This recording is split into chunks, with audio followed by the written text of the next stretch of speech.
Football. For generations, it has provided individuals and communities with a distraction from the normal focus of life. Created by our natural desire for competition, it has thrilled the masses and for many provided a way of life. Sport has the power to unite and also to divide. It has the capacity to build a person's confidence, yet also destroy another's spirit. Quite often, the self-esteem of an entire town, community and state, and the pride of its people is dictated by the accuracy of a piece of leather filled with air. And it's the players that determine its path, the very ones we feel the right and seemingly need to openly scrutinise. We praise, ridicule, worship and abuse them. And for reasons not often understood, it's the players that front up week after week, contest after contest, to test their skill and forge reputations. Senior Australian rules footballers across the country, both past and present, were given the opportunity to explain why. In their own words, this is their story.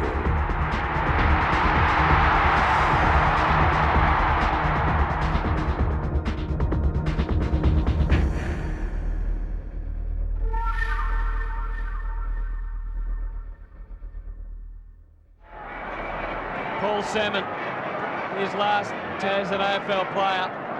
So we've seen the fish for the last time. Oh, yeah. With a blink of an eye, it's all over. It's when it happens, you're not ready for it. You know? And when the siren goes, it was just a real empty feeling. And Peter Deans come straight up to me and sort of shook my hand and sort of said, gee, what a terrific career, well done, you know, sort of sad to see you out again. And I was speechless. I think in my own mind I'd started looking around at many of the grounds and the stands 6-7 weeks before that, thing. Well, this is going to be the last time I'm going to sort of grace these grounds, if that's the right words, you know. Looking up into the stands, and there was probably about 90-something thousand people there, and thinking, oh, glory, this is my last game, let's absorb it. That was my last kick on the field, and to play it in front of the crowd at Footy Park, and the spectators have been supporting me for the last 9 or so years, and the ovation and the applause that they gave myself and Jamo and Blighty was just amazing. But I never took the jumper off for 4 days. In those days it was a bit of a wake. I suppose being the last game, I'd probably had 3 or 4 wakes, and I didn't want to take the jumper off. So you can imagine after 4 days it was getting pretty smelly. So the tears were partly for the game, but more that was the end. An end of I grew up always wanting to play footy, and when finally I went off the field for the last time, it was like that part of me died. No, it's funny, after 18 years and 300 odd games, it seems to have gone to blink of an eye. It was only just yesterday. I was in the park having a kick at Dad. He's told me to straighten up and steady on the right. And I was just dreaming of one day playing that footy.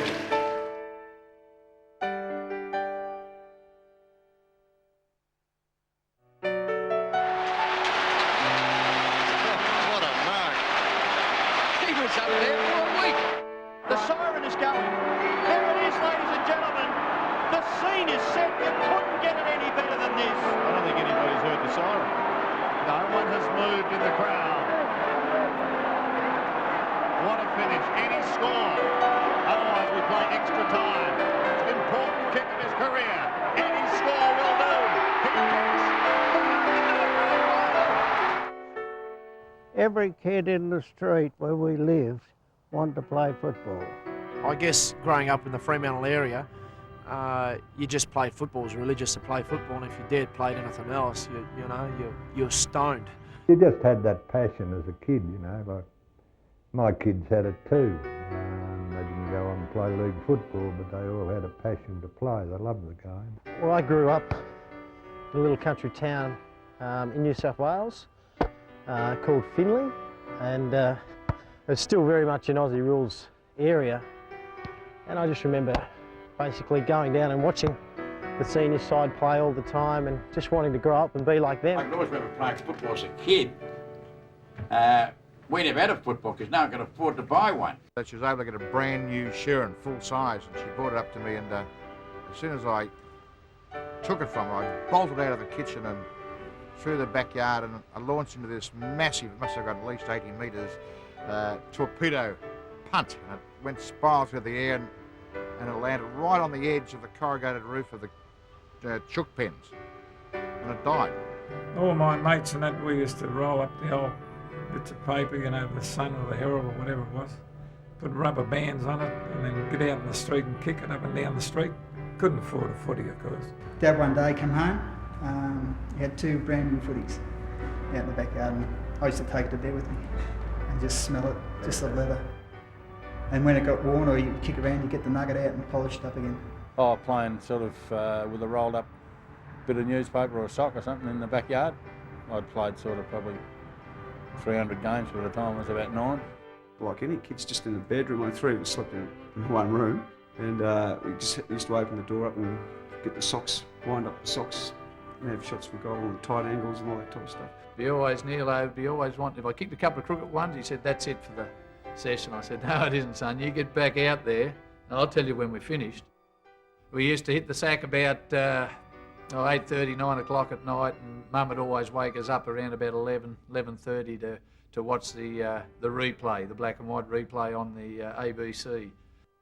I'm sure the kids do it today. They run around and you know, they've got their own, you know, it'll be Nathan Buckley, you know, spins out of the pack, lines it up from 60 metres and bangs through another one.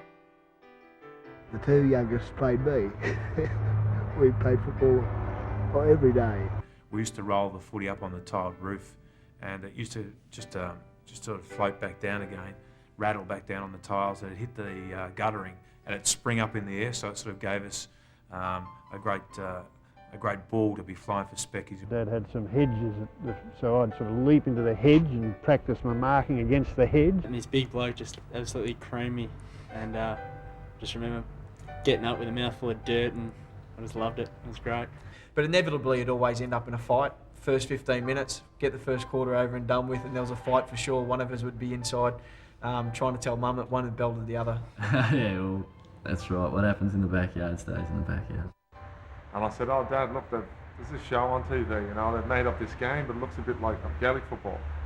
And Dad said, "Oh, no, that's a real game, and apparently that's what they play." So that was the first time I'd seen anything. And I only remember this guy taking a mark, as we'd call it, just catching the ball, and everyone started cheering. And I was thinking, well, you know, why cheer? He's only caught the ball like an A game, you had to actually do something with it. Certainly my first memory was being a one-eyed Essendon supporter and growing up in a Collingwood area, West Heidelberg, and where everyone barracked for the Magpies except me, basically. And my job every morning was running down to the butcher's and getting the meat. And doing that job, going down to the butcher's, you try to touch the veranda of a shop, you know, and each year you seem to be a bit better. And I can remember seeing Dick Lee. He was champion forward for Collingwood. There was nobody better in the league, even today. I remember sneaking out from school and driving up to Windy Hill with a bloke who didn't have his licence and I didn't have mine. Nicked off from school, went up and watched Carlton play Essendon at Windy Hill, a sellout, and we sat up a tree. Dad used to put me on his shoulders, right opposite this particular stand, and we had, in those days, all men would have a Stetson, the old Stetson, and a gabardine coat. Everybody was anxious to get to the football match. In fact, as a kid, 12, I reckon I sold records down at the Jollimont there, where the tram got off. I finished work at 12 o'clock or thereabouts, and home and get your dinner and get to the football. Probably 1980 actually, and my dad took me, had the Richmond duffel coat, number 3, Dale Waitman, had the badges and the clapper.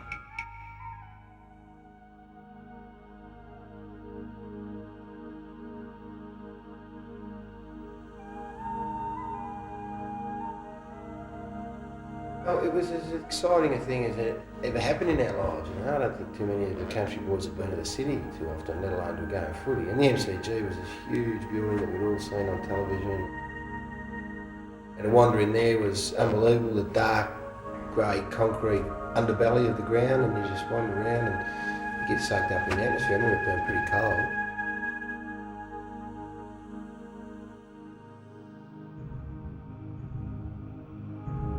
I lost the people I went there with, and they were being my, I suppose, guardians for the day. Because they walked in and went to get their seats. I've walked in, and as soon as I started to walk down the steps, I looked at the enormity of the ground and the colours, and I just stopped and gazed for about 2-3 minutes.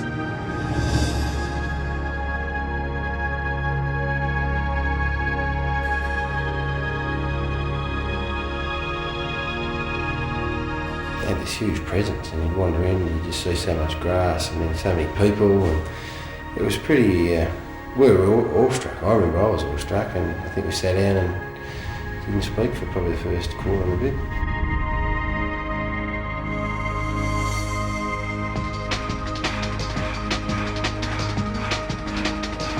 I just thought how to exist in the MCG with my dad, and a couple of pies and donuts.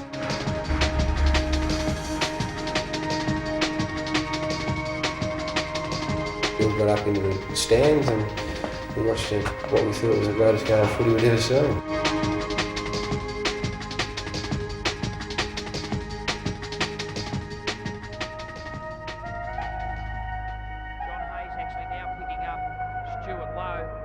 Still got the job on Barry Hall. Big test for that young man. Depends on how Salmon from 40. Paul Salmon comes in. It comes around. Did it come around enough? I think he has. He kicked the goal. And I was in that mad group of young people who'd run from one end of Windy Hill to the other, so I could be behind the goals where John Coleman was to be and play. And I used to say I'd love to be out there because I could see the blokes crashing into each other. And that was the appeal of football to me in those days, was the reckless abandon that blokes ran into each other. They didn't care what happened to them. I can remember having a kick after the game, that's about it. I thought it was a great thing to have a kick, but lost my footy, so I was pretty upset about it. I actually almost believed it, because, back then I was taking a couple of screamers and almost believing they'd actually say, oh, that kid down there, he's a good player, that kid, maybe we should recruit him. I remember running out in the ground with thousands of other people, and I can always recall EJ stand there on, it might have been a small stand, and he just held his hands up and he turned around and waved to everybody, and that was his last game of VFL football, and I'll never forget that. That was my first really remembering my VFL footy. I was always trying to be Jezza as a kid, and we'd all jump on each other trying to take the specking. We could torp the ball, we could fight, we could wrestle, we could just muck around and have a great time. Our first memories were at school, getting there well before 9 o'clock, so you'd be picked in the team, and each day you'd have 20 kids, 30 kids, and 2 captains. They were grade 6 kids, they'd be the captains, and they'd just go you, and you. I was in about grade 3 or 4, and I'd be hoping to be picked. My first game of football I ever went to see, Bernie Quinlan kick 9 goals, and I was a Fitzroy supporter for life at that. And I right up until Alistair Lynch, who I idolised him, and then 2 years later got to play on him. So I was a big buzz, but I was always Bernie Quinlan and was a full forward in the backyard as well. And I'd be Jack Dyer if I wanted to be rough. If I wanted to be super duper, I'd be Hayden Bunton. Of course, it was Teddy Round, full back, he could kick a mile. Not only place kick from full back, he'd kick place, drop or punt. Like Rick Davies, who was a big ruckman. He actually played a few games for Hawthorn, but I had his lace-up Guernsey in the big 24 on my back, so he was my hero. And if anyone ever said anything bad about him, I'd be filthy.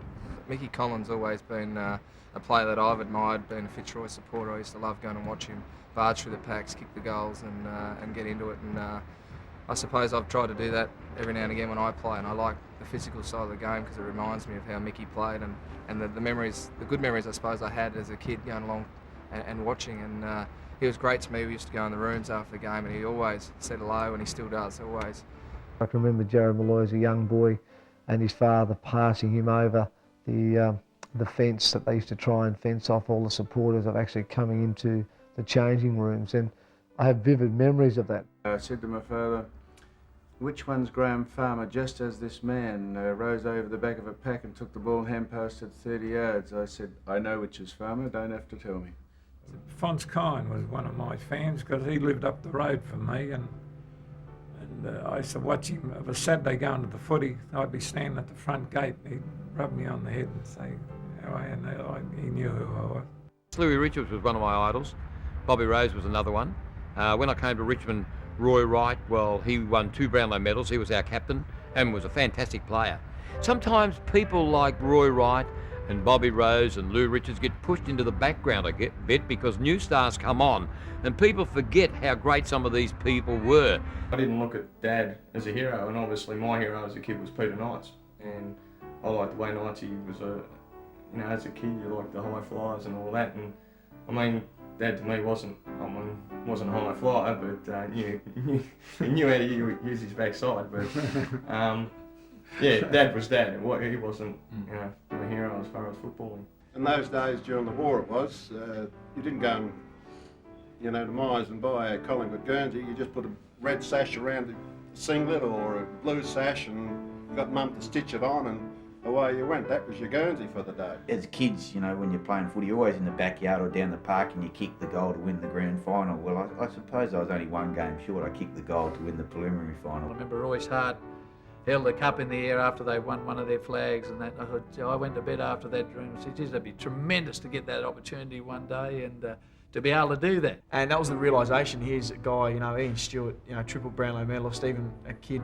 that was 12 years old, knew who he was and what a legend he was, and he had the time of day to actually come and speak to me about that. And that was probably the time when I thought, well, gee, maybe I might be good enough to be able to go on if I really knuckle down and play some good football.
The only time I was ever approached, I played against Geelong College for Melbourne Grammar down at Geelong College in 1939, and after the match, Reg Hickey came up to me and he asked me if I'd be interested in coming and play with Geelong. I didn't know what he was talking about.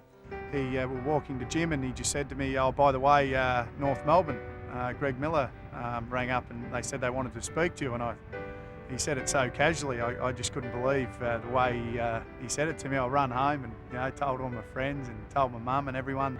What gave me a great boost was when Bert Deacon and John Nichols came to our place, visited and said they were interested in me coming down. To be in the same room as those two legends, I thought it was just phenomenal, and I thought to myself, well, I guess I've got a bit of a chance, so I better have a go at it. And I went down with about 4 or 5 players from the Riverina just to be trialled, and lo and behold, I was the only one that survived. I'll never forget this fellow. I said to him one day, "What do you think?" And he said, "Peter," he said, "now whatever you do," he said, "you go and don't waste any time." He said, "You can always come back." But he said, "You'll probably regret for the rest of your life if you don't." I was not invited, I must say this. I was not invited, but I went down to the South Melbourne people and told them that I was ready to, get their club back on track. In those days it was very strictly territorial, and I wanted to play with Melbourne, of course, after the Rule experience, but St Kilda came and said, you know, you belong to St Kilda, so you. And I said to Dad, I wonder if I could stay with the woman over the road for 6 weeks and qualify as a Melbourne player. Mum said, "What have you been up to, Billy?" And I just said, "Why?" She said, "Well, there's 3 policemen coming down the drive." I said, "I've done nothing wrong." And 4 big fellas, that old Buick car, pulled up unmade road. They pulled up outside my house and to our house and turned Mum had to go to the door. I said, "Yes, he's inside." So I came in and asked me to sign a Form 4.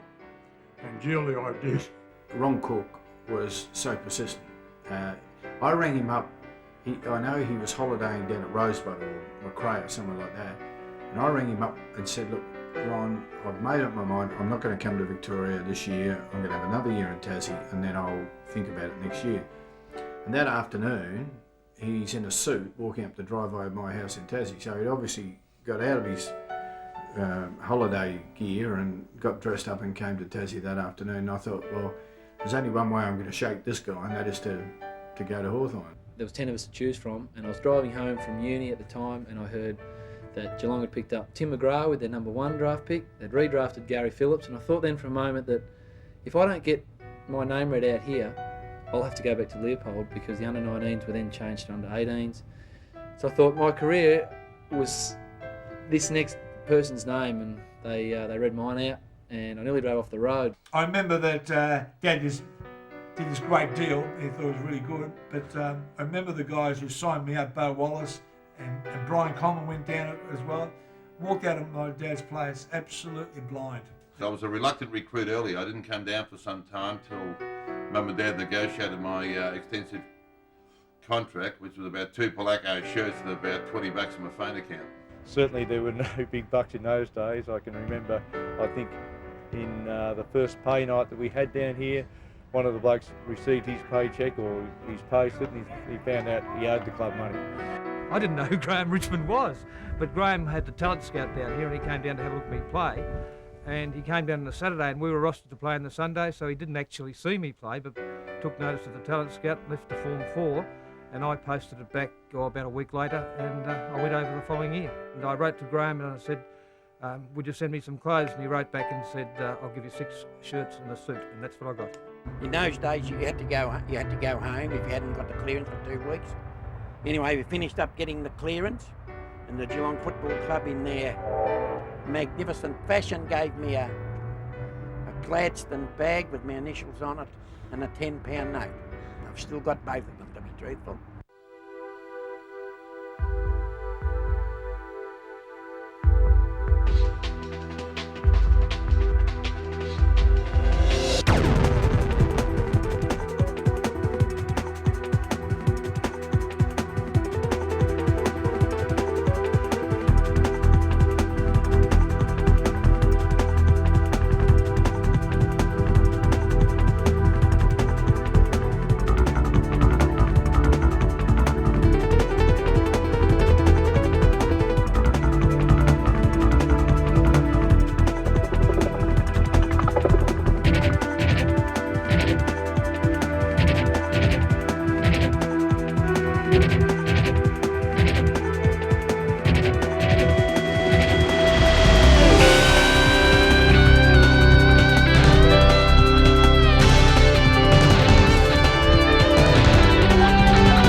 All your life as a junior, you've been growing up, you've always wanted to play AFL footy, and hopefully that opportunity can come soon. #1 pick there is Desi Headland. We'll have a look at him action for Subiaco. Despite injury problems, did extremely well this year with Subiaco and finished 6th in the best and fairest, Kevin, and a player with a real touch of class. Yeah, at the moment I'm very confused. I'm not sure what to think or how it's going to be or anything. So. I'd like to get with a club that I think I could be of use to, rather than be with a club that's been on top. That's the type of club that I'm looking for. I haven't picked anyone in particular. We didn't really have a good ruckman. He said, "Well, we'll get one." I said, "Well, there's only one, Farmer." So we rang him up on the phone from over in that little office there. People like Bob Davis who will promise you the world, and as all good salesmen or con men do, I mean, what they promise is not necessarily what you get. I said, how much? He said, £1,000 a year. £1,000 is like $1 million it was then, you know. I said, oh, yeah, it'll be all right. We shake hands on it? He said, yeah. Bob Davis, of course, was the greatest charmer and bullshitter of all time. And I said, well, you just tell me what he wants and it'll be all right, sonny. I mean, I used to make the most outlandish promises to them. It didn't matter what it was, you know, whatever they wanted. I can vividly remember Bobby Davis picking me up at the airport and driving me down to, with my wife-to-be, Wendy, to Geelong. And as we're driving through, he said, now your wife's a swimming coach, isn't she? Yeah, he said, well, we've got the new swimming pool coming in there and she can have the contract. And not a problem, you know, Bobby, not a worry. And so, okay, that's right. To this day, they haven't even built the bloody swimming pool. Well, the Calder law was a law that effectively meant that that all players were equal, that all players got the same amount of money. It was to try and keep wages down, costs down. Well, the Calder law meant that you weren't allowed to pay anyone. The presidents of my club here and the president, Jack Jennings of Geelong, had done a deal. Some money passed hands. To this day, I don't know how much it was. I think we gave him 6,000 or something. It was unheard of. Like everything else, it just gets out of proportion. And so the other clubs in Victoria were really cross about it. So they held an inquiry. Eric McCutcheon was running it at the time and Sir Kenneth Luke. And it was bigger than Ben Hur. I mean, it was unbelievable, this charade of... I mean, they were all doing it, but this was the one that was the most money, and I'd been promised the most money, and so they thought it's about time they dredged out this archaic law. I think there's only one other bloke that was ever challenged on, and that was Hayden Button Senior, who won 3 Brownlow medals, by the way. Eric, there's Dennis Marshall's clearance. Eric said, and there's something for you, Jack. And they opened it up, and we're all have to appear before we've broken the Calder law, and he wasn't allowed to play. And we heard, oh, there's a terrible to do about it. It was a big thing for 2 or 3 weeks, you know. Well, I picked out St Kilda, I picked out Carlton, and I picked out the Western Bulldogs. I wrote them each a letter. 1,000 kids put their hand up last year to say I'm good enough to play AFL footy and registered for the draft. Of that 1,000, 90 odd, less than 100 were selected. And we know that somewhere between 18 and 22 are actually going to have a career in it. Over in the letter I just stated, you know, I'd pay my own way, I'd come over. All you had to do was just give me the date, when to be at training, the time, and I'd be there. I mean, the pressures are on because there's somebody else coming behind you that maybe has the same talent you, is better committed or chosen his parents a little better or something of the sort, and allows them to survive. Didn't have a lot of money, I had just enough money to pay for my rent, just enough money for food. And enough money, because where I was staying I needed to get to and from training, so I bought an old car for about $600.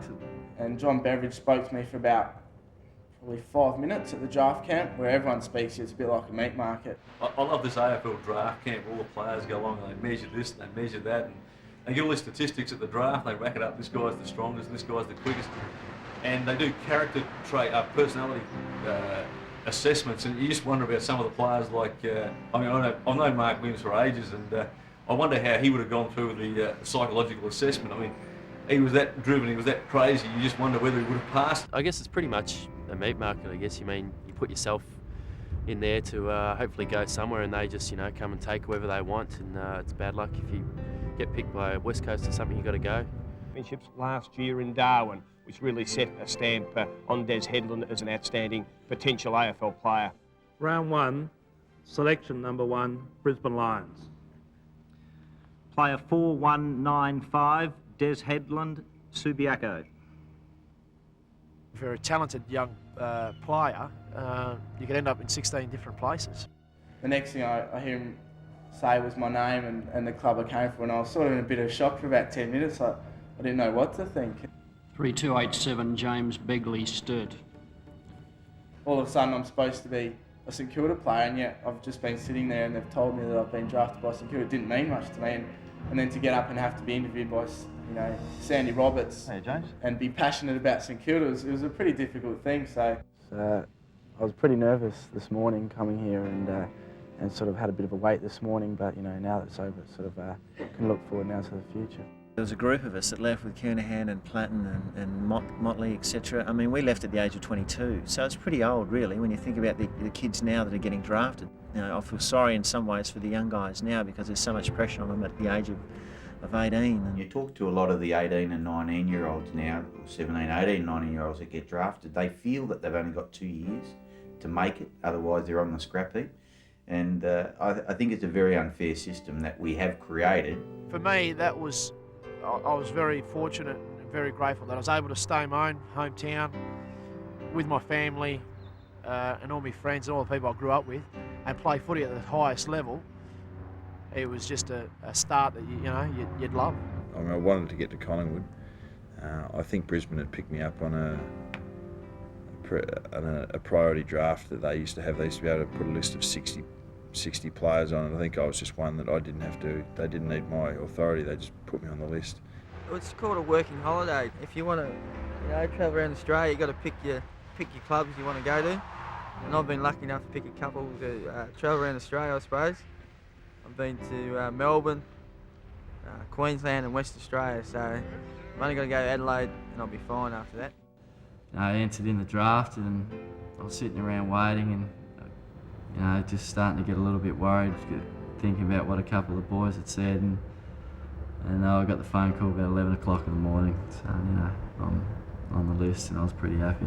If a trade was agreed to between Brisbane and the club of my choice at the end of '93, then I could move on, and that's basically what happened with Collingwood, and I got here. But I mean, I know some of it, I don't know all of it, and I'd like to meet the bloke that knows all of what happened one day so he could let me know.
The obvious question, how do you feel?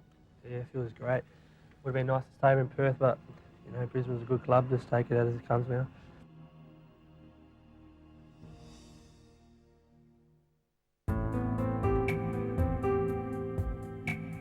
To make a decision to give something up, and I think that's life. Sometimes you've got to make decisions. What are you going to give up to get a bigger benefit from something else?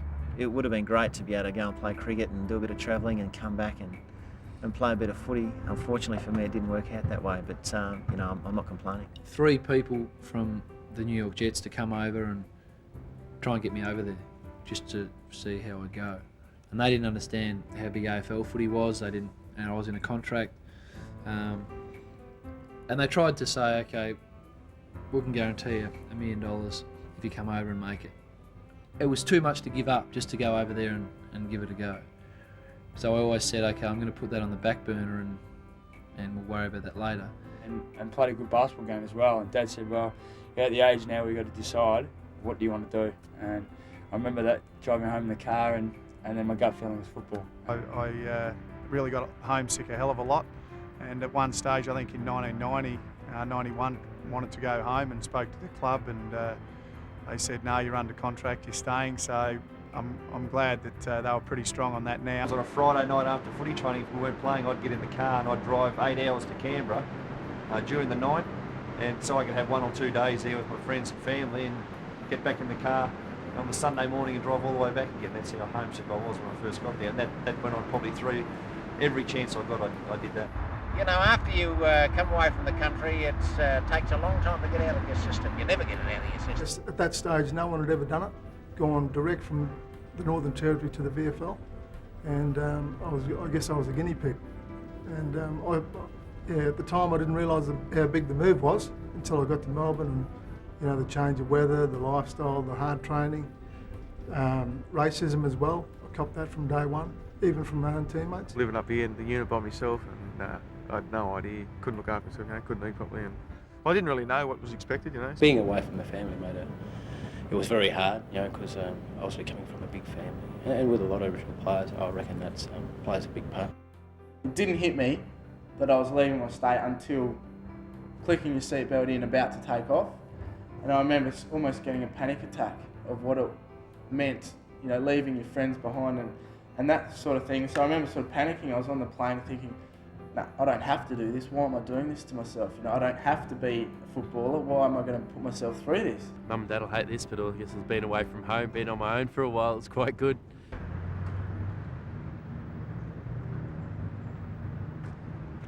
It was my first training session today, so I see how I go in the gym. Yeah, I'm really excited, but also shitting myself as well, so let's see how I go.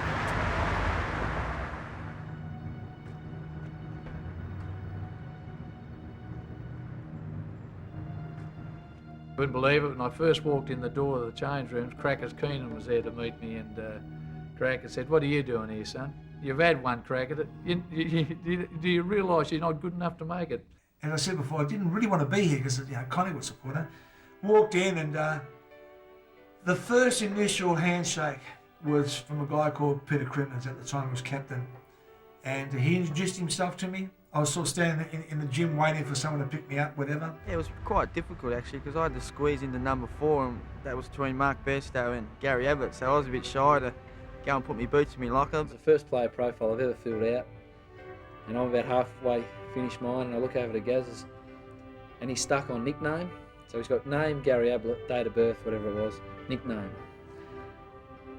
And he looked over to me and he said, "What's my nickname?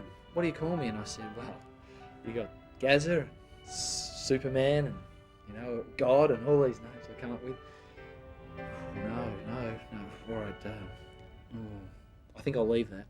John Kenny at the same time was my principal at school, the Swinburne Tech. So in the day, I used to get the strap from John. At night, I used to get the lap. So yeah. Oh, I suppose I was overawed by it all. You know, I didn't really want to say too much. I was a young kid, 19, raw, from Tasmania, country boy, I suppose. Had 2 heads.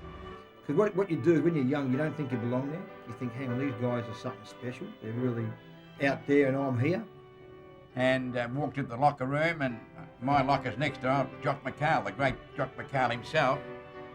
And I didn't know what to say to him or anything. You know, I was virtually shaking all over, and he said something to me, and he used to grunt a bit. I didn't last very long. I only lasted about a week, because not many of them would talk to me. So I left and went back to Braybrook. I said, "I'm not copping this crap. I'm getting out of here." And opposite me were the lockers of Jack Regan and Marcus Whelan, Harry Collar, and all some of the great names. I thought to myself, what the bloody hell am I doing here? So what I did as the years unfolded in my time at Footscray, any young kid walked in, I walked up and said, "How you going, son? My name's Dougie, how you going? Welcome to the club." I walk into the club, and the first player I see is Doug Hawkins, and he's put his arm around me and said, "Doug Hawkins, you know, Michael McLean, I remember this name. This is the bloke, geez, he's big," and he's put his arm around me and said, "How you going, brother? I'll look after you," and I was wrapped. Honestly, when I was a kid of 16, I never seen a big man naked. When I went down and saw him in a training room, we got down there, well, they're all walking around, and I thought to myself, what have I walked into? But the funny part, he used to come in and used to have a community bath. About 14 guys in it, all splashing hot water. And then you come out and have a rub down and make sure you had the eucalyptus on you when you're going home in the train, so everybody knew that you were a player. I arrived there for pre-season, the start of pre-season, and you know, there'd been talk about it, and me being on the money and all that sort of stuff. And anyway, I was sitting in the change rooms, and Ronnie came in, who's our property steward, and said, "Right, boys, you have to pay $40 to pay for your footies." Yeah, no worries. And then Gary stood up and said, "Boys, if you're struggling, ask Whitey, he'll pay for it." So that was a good welcome to the club. And so that meant I had to go and join these players like the Lords and the Farmers. And I can remember deliberately waiting till basically they would be on the training track, and I got there at 5 o'clock rather than 4 o'clock, so that they were all out there and I could sort of sneak my way out on the ground. And oh, you spoke to me tonight and this sort of thing. It's quite embarrassing when you think about it now. Yeah, Gazza called me lurkers tonight. He called me pickers too, and sort of things. It was like you were sort of being accepted, that Gazza knew who you were. And we got a letter from the club. Bring your togs. Be prepared for your opening night of training, March the 13th. How would it be today?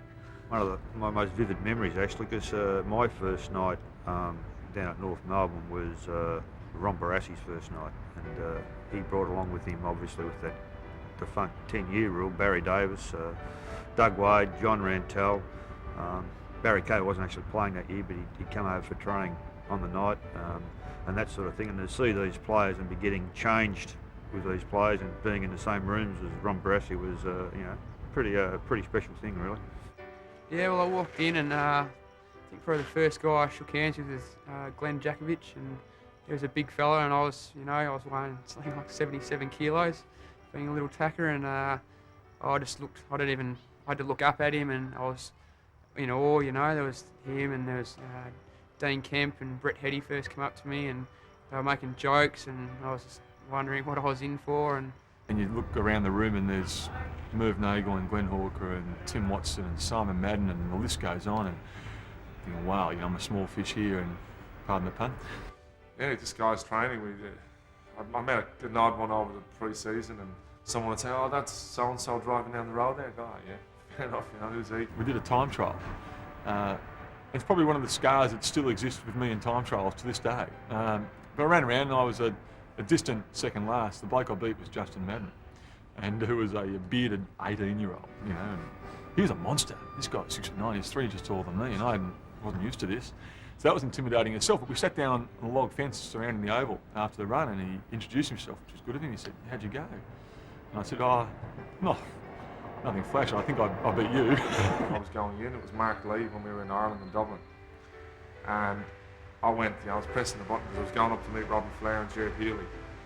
And the lift opened and I was about to go in, and then this monster, I thought the monster just walked out of the lift, and I just went, and he looked real mean, and he was a big puss on him, and I just went, my God, who's that? And then I noticed he had a tracksuit on. I thought, gee, that must be one of the players. And then I suddenly clicked, my God, I'm going to be playing against these guys. And I really got scared. I thought, I couldn't play against a guy that big, and he'd kill me. He had a bit of a joke, and he said, how tall are you, mate? I said, I'm 6'6". He said, how old? I said, I'm 15. He said, phew. He said, I'll tell you what, I'll give you the tip. He said, mind you, the kid's 18 years old, but to me he was like a seasoned veteran, 3 years difference at 15, that's a lot. And he said, I'll give you the tip. He said, you're going to end up being about my height. He said, so don't worry about marking. I don't expect you to be able to mark. He said, don't worry about being able to run. Don't worry about your time trials. He said, don't expect to be able to run. He said, can you kick? I said, I'm not bad. He said, don't worry about it. It doesn't matter. He said, you have to be able to kick either. He said, it's height. He said, just plot around the ground and get a few taps and everyone's happy, all right? I'm talking like the old wise man. I thought to myself, one of us is going to make it. The other one's stuffed. And it looks all like both of us are going to play 300 games on totally opposite philosophies in football. I remember Robert Solon saying to me, son, at our jumper presentation, my first one, he says, it's a privilege to wear this jumper, it's not your right, so make it count. Gee, I was proud of that Guernsey, and I wore it for many, many years, and at number 3, it did a lot for me.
lo and behold, the boot starters left my boots back at the club. And I then proceeded to get a 5-minute lecture in front of all the other players, my first night at the club, from the Messiah, Ron Barassi, about looking after my own gear, and if I was going to play league football, I had to be better, more professional than that. And 5-minute lecture went on, so I really remember the night. And to that day, I never ever gave my boots to the boot starter again. We've been wanting to win without all that. And I think you may become a bit like modern society, a bit bloody soft and spoiled. And their old man, and naturally, I'll have a word with the coach. And with a few adjectives, Norm would always tell them that your son can be all right, you can look after him all his life, except when he's down here playing football. I'm his father when he's playing football, out. Norm Smith's words always rang pretty clear and true in my thoughts. Be humble in victory and gracious in defeat, and I always try to be that. I mean, I think the humble in victory's the easier one. Gracious in defeat, just to shut up. Coaching is a wonderful exercise in human behaviour, I can assure you that. He's knocked on the door and Yabby's opened it up. And anyone who hasn't been drinking would have been able to smell the alcohol on Dipper's breath. He said, "Come in, son, come in." So, "I want to speak to you." "Yeah, come in, come in." And Yabby could smell the alcohol. So being the ex-policeman. He opens the door and switches the light on, shuts the door, and next thing he grabs me, throws me against the wall and spreads my legs around and puts my arm up the back down. "Listen, Dipper, don't you ever embarrass me. Don't you ever come in here like this again. Sit down." You've just disgraced your football club, yourself, and all your teammates, and this, that, and the other. And I've gone, "I'm sorry, I'm sorry." Just started crying, huh? With a bit of a weep to himself, feeling a bit sorry for him because he thought it was going to be the opposite way. So Dipper sits down, and Yabby said, "Look, mate, I'm sick and tired of you. You're making all the excuses. Have a look at you. Have a look at how much body weight you're carrying." And I really gave it to him. He said, "Get home, get in here tomorrow morning at 8 o'clock and we'll have a discussion. You're disgraceful." Out he goes, tail between his legs. I mean, I reckon I'll echo the sentiments of many, many players saying that Tommy was the man who probably created the adage, "We've just got one more drill, boys." Sometimes you can ball players out. Others you just can't do that. I was very hard on some players, I know that, because I felt that they would be the perfect example. And Kevin Sheedy was one. I've even apologised to Kevin over the years where I would be very down on him just to use him as the example for the rest of the 40-odd, 50 players there. Coach, I'm a plumber. And we'd be in the trenches, we're lifting, cast iron pipes or 4-inch galvanised pipes, or, you're digging trenches and all that. So, I mean, by the time you get the hayfield, you're just absolutely, buggered. And then out comes Tom, footy time, and you think, gee, couldn't he give the accountants a bit more? And Mick he was a new sheriff in town. He just put, the law was there, and he said, if you broke the rules, you're out. I tested him. Butchie Edwards and myself tested him. We played a game in WA, and I tested him. He said, "Right, boys, no more drinking on this plane back from WA." So me and Butchie had a few drinks. As we were getting off, he said, "Set your alarm clock, fellas. You'll be in the twos next week," and we were. I think the most difficult part of coaching is to be able to relate or to communicate with your players, and you only can communicate if you've got empathy with them and understand it. And I suppose because I was an ordinary player myself, I realised how difficult it was. That's one of the great things of Alan Jeans, who obviously coached at Hawthorn, but he was able to retire players and they still liked him. I've never had that ability. Most of the players I've retired still blame me personally. I remember going in David Parkin's office actually, because David was a great influence on my career. Even though he didn't pick me most of the time, he was a great influence on my career. And I remember saying to him that, "David, I think I'm really trying my hardest, and I think I'll probably have to go somewhere else to get my chances." And he sort of said to me, "Yeah, I think you've just saved me a phone call." So that I can't have an in-depth conversation with every one of my forward players, every week. But we've got to make sure that someone from the coaching staff does. I mean, obviously it is hard for a coach to try to take 40 players under his wing or whatever, but I guess you sometimes feel it would have been nice to have just been sort of pulled aside and had told that you were sort of worthy of something. Possibly the most the most disappointing thing at the time was the lack of communication from coaches. You know, it's better that he said something than not saying anything at all. I think that's the worst way to berate a player, when you just know there's something wrong but they won't say anything.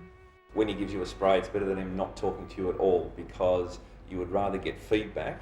Sometimes the feedback is a little loud and has a lot of verbs and nouns in it that you can't pronounce, and sometimes his eyes can nearly hit you. And Normie dares just give me an absolute shellacking, and that was it. I come home and I just didn't want to play anymore. That was, I said to Dad, I said, oh, they can go to hell. I'm not playing anymore. I copped a pace and had a bad day, and as a result had a bad week. And you soon realise that you do not answer the coach back. Doesn't matter what he says to you, but with Rocket, if he gives you a spray and you're not happy about it, you wait until after training and he's quite happy to talk to you about it. But Rocket, I've seen guys answer him back after a spray, and I'm telling you now, it's the last thing you want to do, because he would tear shreds off you. And I've seen many a grown man cry. A little bit of common sense goes a long way, and if you have nothing good to say about a player, don't say anything at all. And it's quite easy to tell a player what he has to do to succeed, and instead of just saying he's no good, because saying he's no good doesn't help him. Telling him what he has got to do to succeed gives him an opportunity to succeed. Robert Shaw, one day, I don't know what it was over. Anyway, he said, I want to see him in the office. So he grabbed me and threw him in the office, and he wanted to fight me. He put up the fist and wanted to fight me. And I'm saying, settle down, what's going on here? You know, and yeah, that was a bit of a shock to the system. The coach wants to fight me. Yeah, I was a fiery coach and confrontational, and I think after a while my style would be very wearing. That's why I used to move from club to club.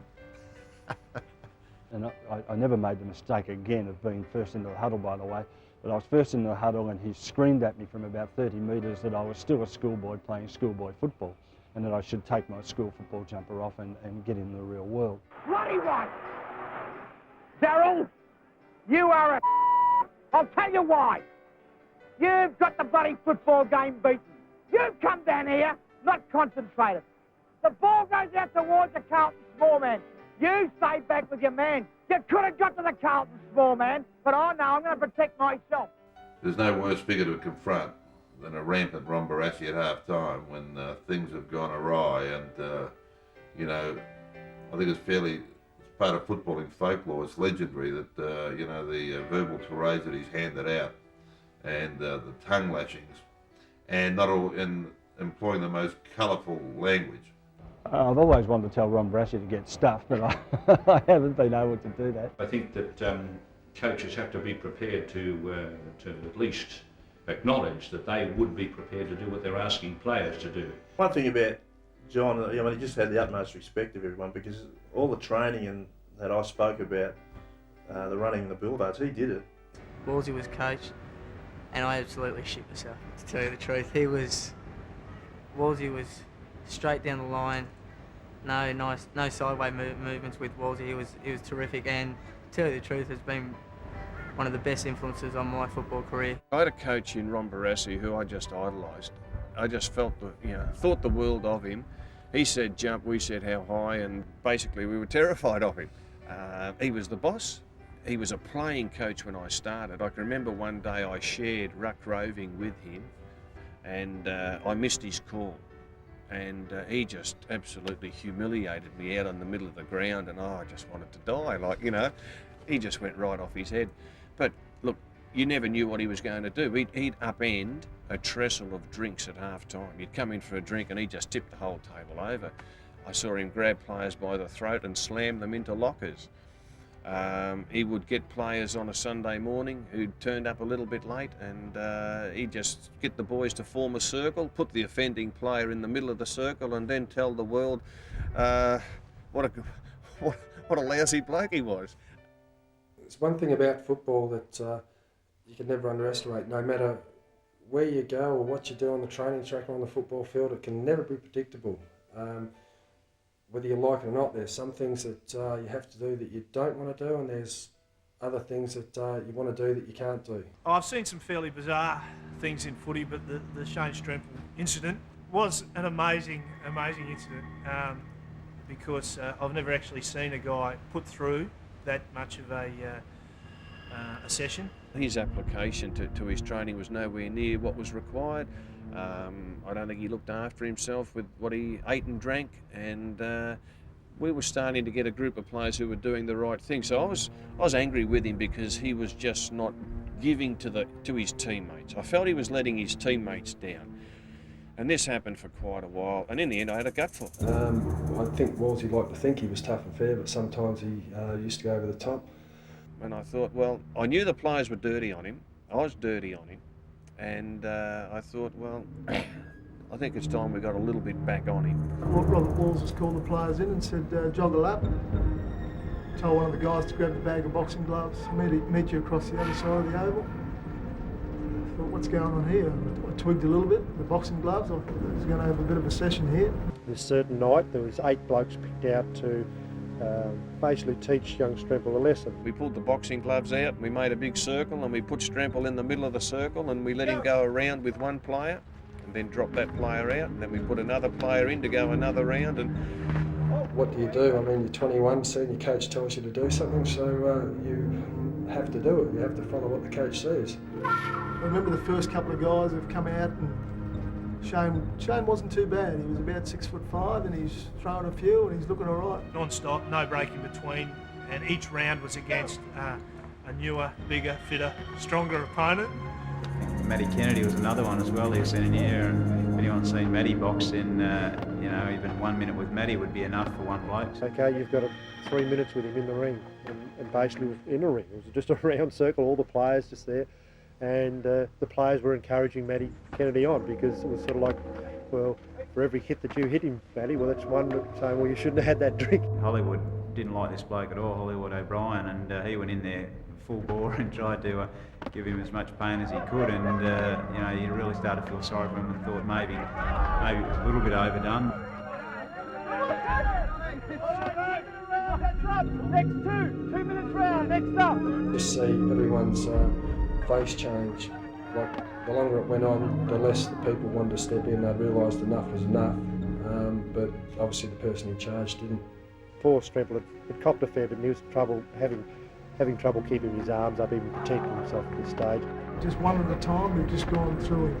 Just absolutely hammered him. He had, his teeth were getting chipped off, and he had saliva going everywhere and a little bit of claret.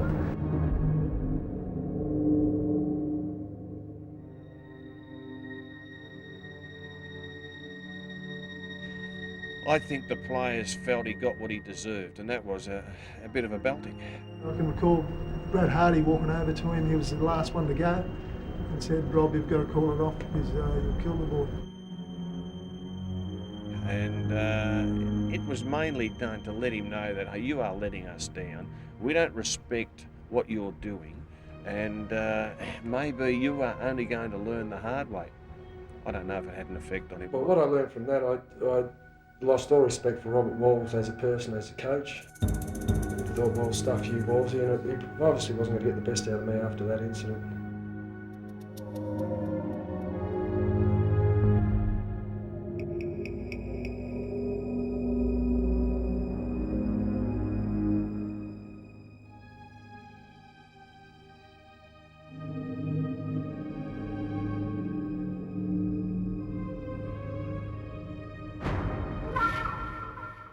To look to the heavens and say, "Dear Lord, let me live long enough to see all you blokes go coaching," just to understand how difficult it is to try and get 20 blokes over the line on a Saturday afternoon.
was in year 12 when I got to Essendon. I was a 16-year-old and was fairly shy, so the girls weren't really an issue at that stage. But then you do get to an AFL club, girls standing at the front of training, asking for your autograph and a few other things. It's a funny one, I reckon, because somehow blokes do get better looking.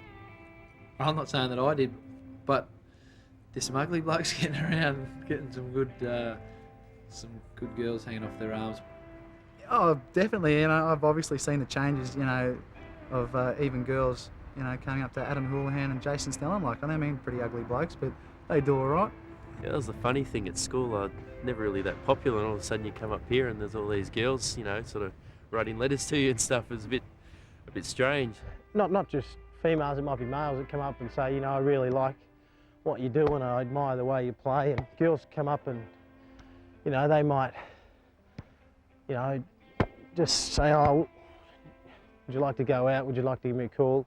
They virtually proposition you there on the spot. Well, just having to be wife, what do you think of her? Do I do all right or what? I must have the same thing about my wife. Oh yeah. My mum chased Serge for years. Years.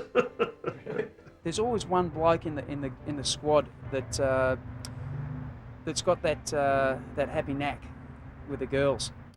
A girl comes up and sometimes act a little bit of a fool and to sort of impress the boys and go along with the whole situation. Whereas if you're by yourself, I'd be too shit scared to talk to a girl, to tell you the truth. A lot of AFL players, I suppose, probably expect a little bit too much, I think, from the girls at times. You've got the one guy, and he's basically the lure. The boys chuck him out and see what he drags back in, and then there's always that show-off image thing that can sometimes build up, and recently it's reared its head, and it can become probably a little bit. It can get over the top. We train so hard all year round, and we've got that month off, and I think a few of the boys just love to, because we're overseas, no one knows you, but it does sometimes come back to bite you on the bum, and last few instances it has. Players got to understand if they really want to enjoy the benefits of playing AFL football, both on and off the footy field, they got to realise there's a high level of responsibility that comes with it. I could have had more consideration from my wife Nancy and come home early sometime instead of catch the last train home. That's nothing to be proud of, but that happens when you're involved with teammates. Yeah, I guess there's always a bit of pressure, early on, especially when you want to fit in with the other guys and be well liked, that, you just do everything that they do. And, it's up to yourself whether you want to, go overboard and maybe do some of the stuff that they do that you normally wouldn't do. He was an enormous talent, Darren Wheldon, and we were an emerging team, and we just felt he could really help us, but, he did party pretty hard off the field. Maybe went overboard, staying out till 7 a.m. in the morning and stuff, but I should have got home by 5 maybe. Players have to learn that the performance doesn't necessarily have to be off the field. It's more so, it's got to be on the field. I think about it now, if only I knew what I knew when I was playing football now, I would have changed a hell of a lot of things. I probably wouldn't have went out as much, and we trained a bit better and worked on my deficiencies in my game. But, I suppose that's in the past now. I can't change a thing. So many players, at the end of their career, they've always got to ask themselves one question. Did I achieve the things I should have achieved with the amount of ability I've been blessed with? Unless you can say yes, you'll end up being a frustrated person, because deep in your heart, you've always got to say to yourself, that little nagging question will be there. I wonder how good I really could have been if I gave myself that real chance in preparation and planning and endeavour.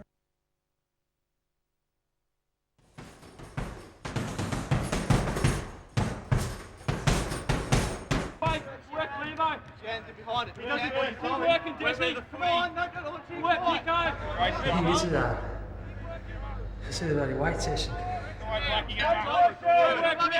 Well done, Blackie. 20 seconds. 20 extra way. God, I don't think it's going to be this hard. Back home was pretty easy, but it's a big step. They had all these 400-metre runs set up and 200, and I think I won the first 400-metre by about 100 metres, and then the next 9 lost by about 300 metres. So I went out like a bull at a gate, and yeah, slowed up very quickly. We had to run 10 400s in sub 70, and I'll never forget that night. I ran the first 3 or 4 and I thought I was just going to die. And luckily they let us have a bit of a walk around after that, but I had muscles up my buttocks that I never knew they even existed. We had the annual general meeting later that night. Well, I've done the 5K, nearly passed out in the change rooms and was throwing up all night and wasn't able to go to the AGMs. The first pre-season you had guys just so willing to make it, you know, that they would do anything, and you see guys spewing and stuff like that, and even though, you know, you don't wish that on anyone, it's sort of, it's a good learning experience to see how much these guys wanted to do it. I remember my first pre-season after weights. I was driving home after our first weight session, and I started to get a bit crooked driving down St Kilda Road. I was trying to hold on. I was driving, just threw up all over my steering wheel whilst driving. I had to pull over into the town and have a little bit of a chuck under a tree. All the businessmen that they were looking had a bit of a laugh. So. My first pre-season down there, and I was a tubby little kid from Canberra, and they asked me to run 15 kilometres straight up Mount Buller, and I think I ran second last, and I think I beat Bill Spalding. I think it was a nice long 8K run down at the beach. I remember taking off. I think Plugger went before all of us because he was a bit slower at the time, and when I took off past him, I think he was a bit shocked at who's this bloody kid running past me here. Some blokes are good at some things and some blokes are not quite as good, you know. I mean, I was never ever good at the running at all, but I wasn't too bad when the footies were out, wherein some other blokes struggle. I've seen it year after year. Blokes up the leading groups do running the 10Ks in phenomenal time and doing the sprint work and hardly blowing a candle out. Bring the footies out and they got lost. They just weren't to be found. The existing players, you know, obviously don't like young guns turning up and trying to take their spot. Tom used to take us to Percy Cerrites down to Portsea and met all the Richmond blokes, and they were nice when I first met them. And by the time practice and match time come, they were pretty ugly. He'd make the older player pick up the younger player. He said, "Righto, man, pick up Regan." And we're training in a match practice, and I would go down and pick the ball up, and next minute, bang, Regan elbowed me and broke me bloody nose. And he said, "Neil," he said, "keep your head up," he said. "Keep your head up." I said, "Thanks very much, Jack." Blood was pouring out of me. I remember always sticking in my mind, I was at a function where Clifford Morris was one of our players. He said he comes down from Mount Waverley, Glen Waverley, as a snotty-nosed 17-year-old half-forward flanker. And what does he see when he gets out on the training track? The great Kevin Sheedy, the great Francis Burke, belting lumps off each other in the contested. He immediately thinks that's what you've got to do. And I believe that the training track is a test. And if you pass the test of your teammates and your peers out there, well, gee, look, this kid might be all right. All of a sudden, Mickey Conlon got tackled by Rossi Thornton and got a free kick, and Mickey wasn't happy, and so he threw the ball at Rossi, and Rossi had a swing at him, and Mickey belted Rossi, and then Leon Harris ran in, I think, and Mickey belted Leon Harris, and then someone else ran in, and Mickey belted him as well, and all of a sudden, I'm a 16-year-old kid waiting to get put on the ground, and Mickey Conlon's going off his head. You know, I'm thinking, ballsy, don't put me on. Please don't put me on. And just to be there as a schoolboy playing with men was a frightening experience.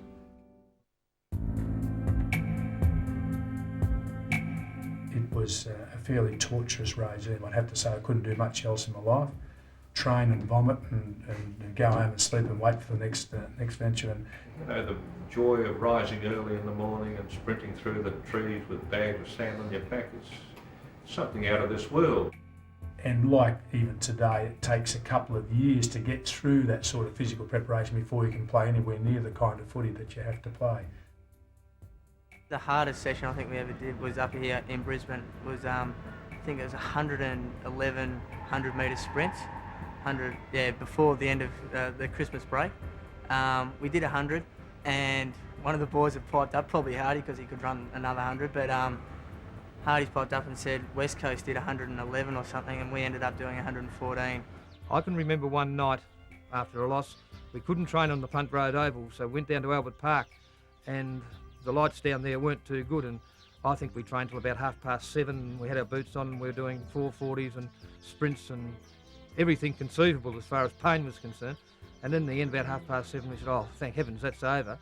And Tommy said, now we'll do a lap of Albert Park Lake on the concrete track round Albert Park Lake in our boots, nylon stops, which took us about an hour to get round. And I thought that his intention was to train us until we couldn't train anymore. We spewed, blokes were walking off the track because they couldn't run anymore. And we used to come to training on Tuesdays and Thursdays. Or training. Training consisted of doing a lap and having kicked the kick. And if you didn't feel I've had enough tonight, yeah, go in, righto. And it was funny, after the wins, we'd train harder than the losses. And I remember we'd do things like, 12 200s to start training with boys, with a series of push-ups on the fingertips, boys, if you don't mind. The phys ed and whatever they are nowadays, all those, they would die if they saw what happened, we'd send half the team home sloshed on Sunday morning, at 1 o'clock on Sundays, they'd be... Then we'd do a series of one-on-one competitive drills, which would last an hour. Then we'd finish up with circle work, but it'd be circle work pressure cooker. And then we'd, if that wasn't enough, we'd get the weights out and do a session out on the field with about 50 dumbbells, and that'd be a session. We'd be out of here by 8:30, 8:45. Not only the 10 for being late, not only the 10 for not winning. If you didn't make from point post around to the other point post, which is equivalent to probably 450 metres, in 80 seconds you did another 10. Blokes like Congo Azudi were doing 3,400 on a Tuesday night. No wonder. They were just so exhausted. You got away with it at Carlton because you used the same strategies with us. If you win, light. If you lose, you get belted. Did the same thing at Carlton, but they had a sensational side. They won premierships. So, but us poor blokes down here, the battlers, we became good 400-metre runners though. We used to do 8 laps, 4 sprints to a lap every night. That was John Kennedy's finish.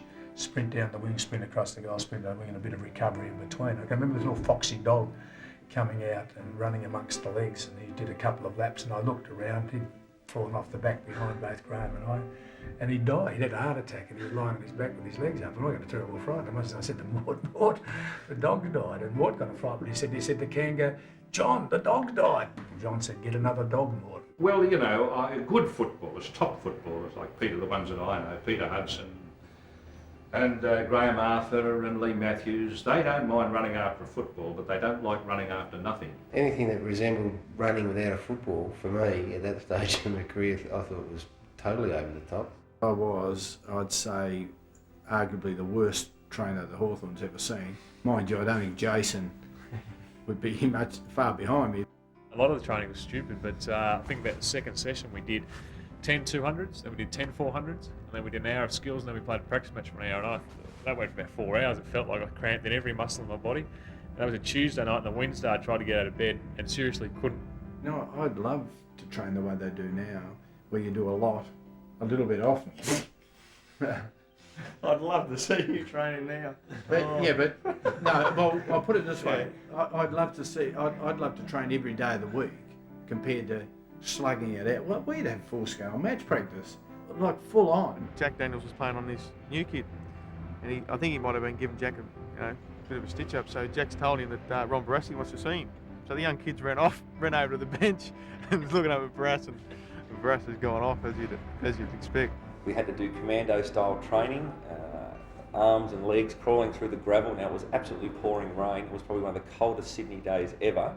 Running up and down Moore Park Hills, then we had to come back out to the SCG and crawl through the water, which was like 6 inches deep, from one end of the ground to the other, on our backs, on our fronts, with Gary Buckenara yelling and screaming and tearing shreds off anyone that didn't want to do it.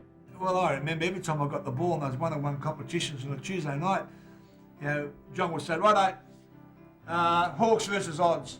You know, if you had a Hawthorn jumper on you versus the odd jumper, well, in Bremer to make sure that he had an opposite jumper to what I had. If I had a Hawks jumper on, he'd have an opposition. You come with me. I go, I said, all. But every time I went near the ball, bang, smack, There used to be, on the train, in fact, used to be a fight to who got a certain, I was going for the back flank, or I was going for anything I could get, but mainly the back flank. And there was the likes of Mike Delaney, and he and I used to fight tooth and nail on the training track every Tuesday and Thursday night, trying to outdo one another. And that was just what it was like. Well, that's when I first knew how competitive VFL, AFL football was, when you're training and it was just full on 1-on-1 and 3-on-3 and the next bloke standing beside you wanted your spot, and it was just a battle right to the end on training nights. You'd have claret coming out everywhere and you'd have sore bruises, just as hard as a game on the weekends. And that's when I knew and realised at a young age that Jesus is feeding him this stuff.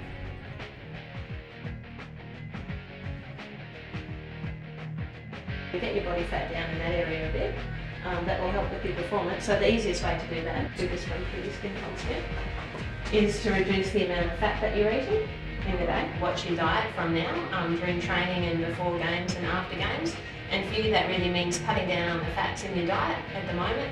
That would be the first thing to look at. So that means cutting down on things like Hungry Jacks and McDonald's. Ever had sandwiches without butter or margarine on it? No. Well, we used to go down to a local cafe and before we caught the bus, had steak and eggs and a milkshake. So I'd everybody out, so we'd walk a kilometre or a mile to get the steak and onions and eggs settled.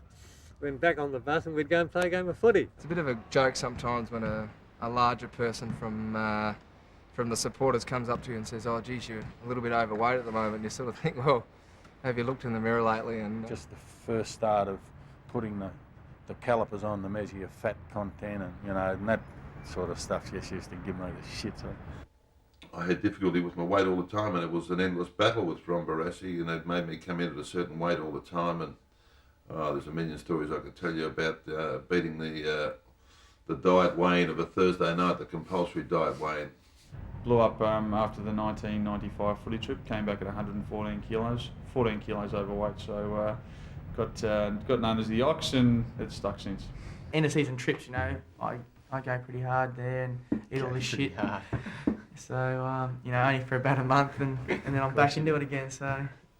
But, if you come back like a bowling ball like this bloke here did, you get caught in the Glory Marshall group, so, you get pounded by Judgy, November, December, so. It was sort of interesting about a couple of weeks ago, about round 3 or 4, it sort of came a little message from the coach and from the dietitian, "I think you better put some weight back on." So I don't know whether that said I wasn't travelling real well or I was getting pushed off the ball.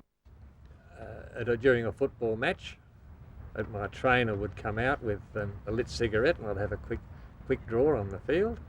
I can't afford to go down to the footy and have a pie and have a can of Coke because it's no good for me.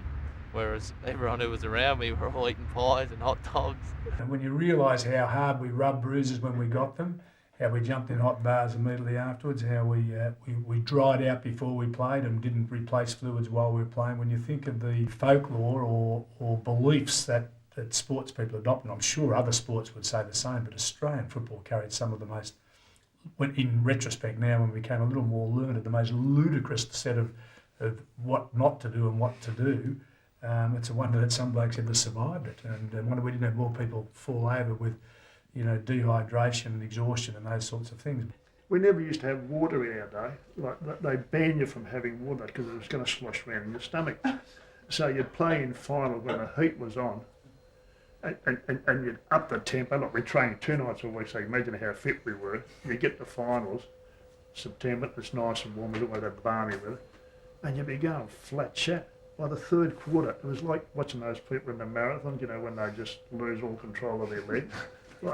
like you couldn't, you got no water in you, no fluid, you're just a chewer.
been 6 months now that I've been here, and my injury's going all right at the moment. So even the coach spoke to me yesterday, maybe I'm half a chance.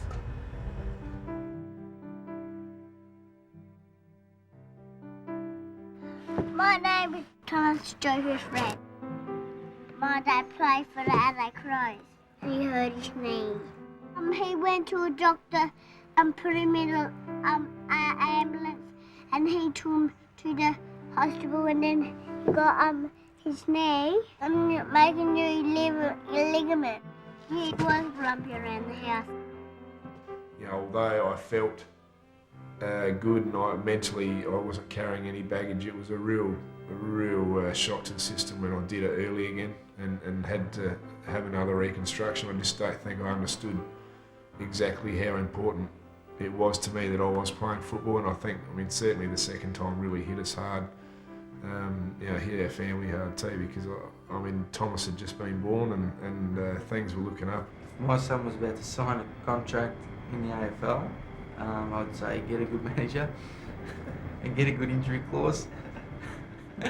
But no, I would tell him that. You know, there's a lot of challenges in the game, and injuries are just one of them. And to overcome them and to play well is quite rewarding. Yeah, injuries sort of take their toll, and I suppose sometimes it gets to a point where I suppose you think, oh, these injuries real sometimes. And Craig Lamb and I have discussed it before. You know you're hurting, and you know there's something there, but either the physical staff or the medical staff are they question you a little bit, or someone outside the club questions you a bit. You're sort of thinking, well, am I making up my own mind, or is it really there? And it takes its toll, because you want to be out there and you want to play well and you want to reach the level that you can. And I've had knee reconstruction, wrist reconstructions, and sometimes I sit back and think, well, what could I have done if I didn't go through that? Injuries, it's really hard on the body, this game, and I think when you retire you think, there'll be a little element where you can say, yes, it's good to be able to just rest my body now. I think any player that's played a lot of games, when they finish their career, you look back and you say, well, there's certainly games I shouldn't have played because I was injured, but at the time the coach comes in and says, look, Roosie, we want you to play this week, you can have next week off, and you go, yeah, you're right, I'll play, and you might get an injection or whatever it is, and you probably make decisions at the time, purely from the club's point of view, that at the time is fine, but probably hurt you individually, because you can't go and compete, and then you go and play, and at the end of the day, the coach gets into you, the media gets into you, and you shouldn't have been out there. When you're on the ground, you're fair game. Everybody's, there's an expectation that you're 100% fit, and if you don't perform to the expectation of your fans or of yourself, you cop the wrath of everybody. And fans and whatever don't fully appreciate the kind of pain they're in. They're taking Panadines before they play, and they've got to ice up after the game for 2 hours, injections, all sorts of pain-killing injections, anti-inflammatories, all of that sort of stuff. My tally might have been 85 games. I missed something like 80 games, but in the 85 I played, probably 30 of those were half injured, so it's laughable in the end, and it just destroyed me. I'm just going to let you know now that you may never play again. And I went, what? It was the worst night. I nearly fell out of the bed. I said, what do you mean? He said, you've got a really major injury. And he said, I'm just going to let you know that I'm not going to promise anything with the operation, how it's going to go and whatever. And he said, we'll do the best job we can with it, but you've got to realise it's because of the arthritis and that sort of thing. We've got to put it back in the joint. It's going to be a really, really tough decision. And I'm letting you know now that you may not play again. And I was just shattered. I only thought about that probably when I said, oh, this is too hard. Probably the last 3 weeks of my career was the only time I thought, well, I'm ready to chuck this in because I can't play. It's always got to the stage where if you compromise the way you play, you don't play, I reckon. Like, if you reckon you can play with your broken hand or your crook shoulder or whatever and stick a needle in it, but you're not going to compromise the way you play all the time, go and do it. But at the end of the day, for me, the decision to retire ultimately was taken out of my hands because I exhausted everything I could in terms of trying to get this back thing right, and it ended up having surgery and travelled around the country and had that many needles stuck in me, and I couldn't. But I needed to do that because if I hadn't have done that and then retired, and then we're sitting here now, I'd say, I retired in 87, but I didn't have the back surgery, and if I'd had that, I might have played another 3 years. Oh, I reckon that would have been hard to live with. And all of a sudden I get whack, and I'm over the boundary, and I'm just getting up, and I'm thinking, I should be back in Perth. I don't have to put up with this. And I got my hand down, and I'm thinking, oh, jeez. And all of a sudden, Darky came over and he went, and that's not all you're going to get. And I looked down, and you could see the bones on my fingers. They split it all open. I thought, oh, give up. But I didn't, but I'm glad I didn't. Well, I had quite a few breaks. I had a broken collarbone, 3 depressed fractures of the cheekbone, broken forearm, broken foot, had a few. Well, I still played 250 games, so that wasn't bad. I might have played 300 without the breaks. Both ankles reconstructed 5 times over 18 years, and lost, had my kidney ruptured in the final in '67, semi-final. Broken arm, put my teeth through my tongue, broken my nose, broken my leg, broken my ankle, broken my thumb, broken my jaw. Had ribs. But as I say, 18 years of football, you're going to get a few injuries, and I got plenty. I broke my hand, and in the same quarter cracked a couple of ribs in the first quarter of a game. And when they're fresh, the adrenaline's pumping, you can get through that game. And it's only after the game when you come down, you take a breath from the result, whatever. But you think, Jesus, I'm in trouble here. This hurts, you know. And I remember speaking with Ross Lyon when he came back, and he told me that he was bone on bone with his knee, and that was it. And you just don't know what to say to someone when they tell you that. And he was cut down in his prime. He got, I think, 2 Brownlow votes the last game he played. I know with the injury, you maybe resent a little bit of the management you had at your club, because they manage players so much better today. And I just know that it was the type of injury, if had it been treated at the time, it was a wear and tear, so if it had been managed properly, I'd be in better shape. So I probably resent that a little bit. People frown on you if you're seen in the medical room. Well, I had a fair bit of time in the medical room because I had a lot of thigh injuries, and they had no idea how to remedy them. They used to just put you in the incubator, and some unqualified person just made the thing worse and worse and worse. And all you get every now and again, oh, how's it going? And there's nothing worse.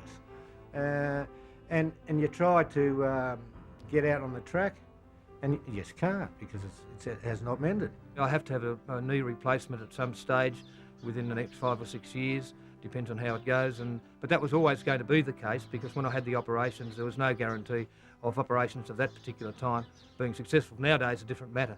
They said there was nothing wrong with it, my thumb, but apparently that doesn't look normal to me. There was a snapped tendon there, ligament, so I had to get that strapped up. But at the time, though, there was nothing wrong with that. Basically, my back was stuffed, and then it was basically, hey, let's worry about life after footy now because footy's really not a reality.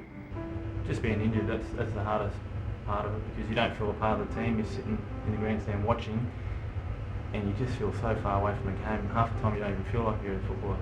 At the time, I heard the crack, so I knew that it was something serious. And I suppose sometimes you look at it that maybe it's your time to get injured, because I think it's probably a bit of a raffle each time you go out and play a game that someone's going to go down with an injury. If we all waited till we're 100% fit and that, we probably, very rarely take the field. One saving grace was that I got injured in the seniors, so I still got match payments rather than getting injured in the reserves, which would have been a big blow. He used to like having a drink, old Jack. I think he used to have a little flask of whiskey in his inside coat pocket, and this particular day there was one of the guys that he'd got a cut above his eyebrow, and Jack had come out and duly stitched him up, and the guy had gone home that evening, and when he'd gone to bed to try and go to sleep, he found out he couldn't go to sleep. What he found out, Jack had actually stitched his eyelid to his eyebrow so he couldn't close his eye.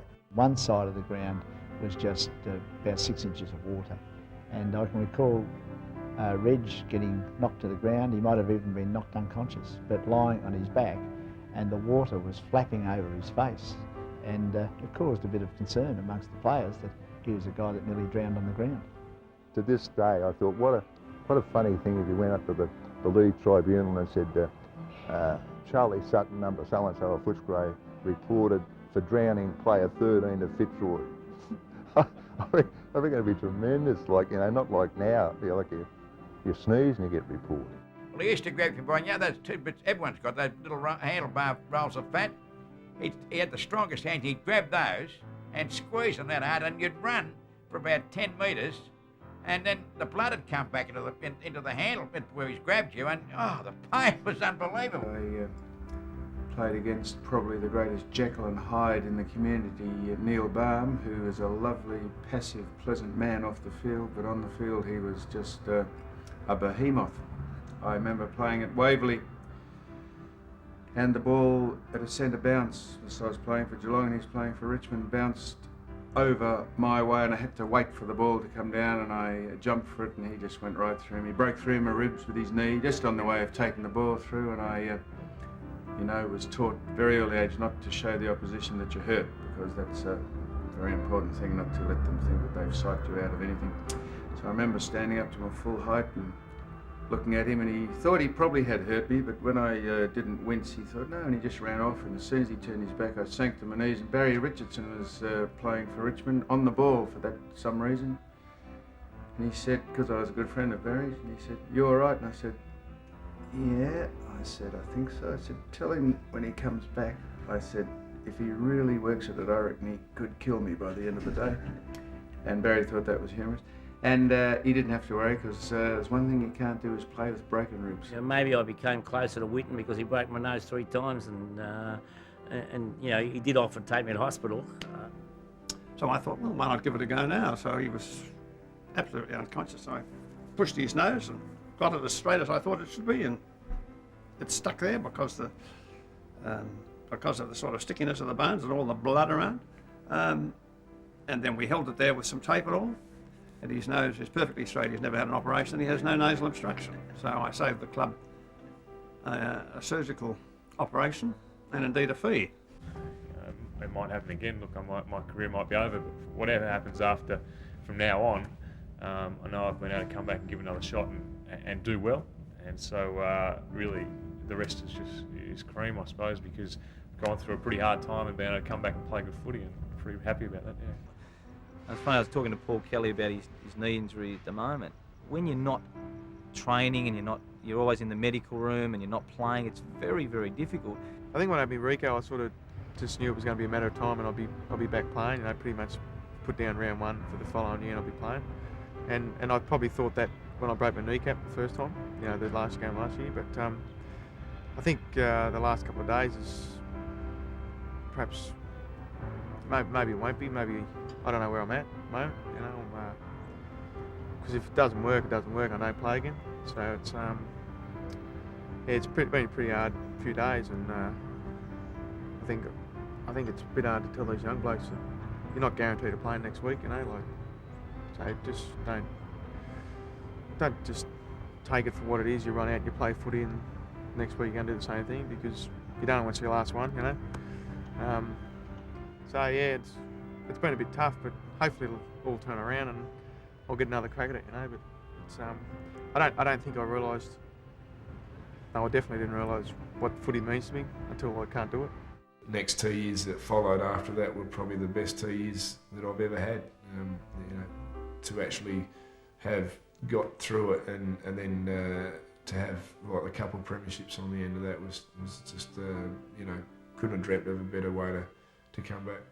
Michael Pickering, who ended up playing with their side, used to call it a winning ache, and the winning ache is one of the best feelings you could have in footy. And a lot of the time, sitting in the shower after the game was probably the only time you got a chance to be on your own and reflect without, you know, hangers on jumping on you or whatever. And you've had a win, you've got scratches, and you can hardly move your arm or whatever, and you're limping, and you just the water foot, and you say, this is why I play, you know, because you've paid the price. You've got a few, you're not going to stop you playing next week, and you almost wear them proudly, you know. I used to but in lots of ways look forward to waking up on a Sunday after you've had a good win, hopefully played well, and just finding out exactly, you know, where you are sore.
been here for 6 months now, so I've realised how hard it is, how bloody hard it is to work out there, and you know, they've told me how to eat properly and how to train hard and do all the hard stuff off the field and on the field. So for me to get off this bench and out of the reserves to play senior football, I realised I had to work hard and make it my #1 priority.